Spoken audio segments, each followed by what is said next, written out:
Hi guys! It's another day in my life here in China. Ito nga pala ang pangatlong experience ko dito sa China. Nag-team building kami sa Qingdao.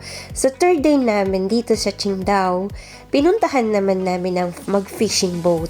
At ito ang papasok sa loob ng pier para sa rerentahan naming mga yate. Habang papasok kami guys, dito sa commercial building na ito, maraming mga seafoods na tinitinda. At di mo akalaing paglabas mo, pier na pala. At ayan guys, kinakausap na kami ng tour guide, lahat kung sino ang mauuna sa 10 na isang yate. At dahil 30 kami, each yate daw, 10 lang, pwede na ma-occupy. Kaya 3 yate ang nirentahan namin. At dahil first time ko to guys, heto kinuhanan ko na muna sila habang naglalakad, papasok na sila sa yate. At kami ang unang sinakay na 10. Sobrang saya sa moment na to guys, nakaka-excite kasi ang saya ng lahat. At nakakatuwa din guys, nakaalalay lagi ang big boss namin. Siya nga pala guys, ako lang Pinoy sa team namin. Pero kahit ako lang, nasanay na rin ako kasi sobrang bait nila. Wala akong masabi.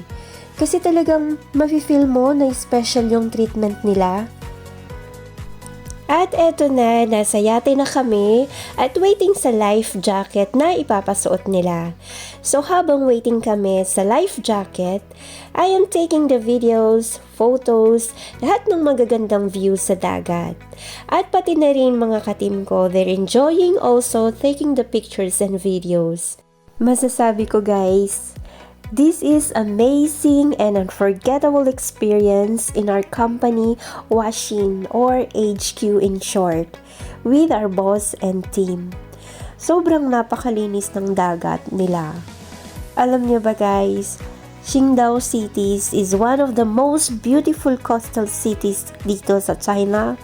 Located dito sa southeast part ng Shandong province.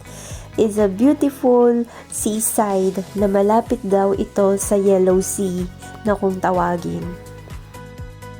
Ang sarap palang pakiramdam na nakasakay ng boat. Halos more than 3 hours kaming nag-stay dito.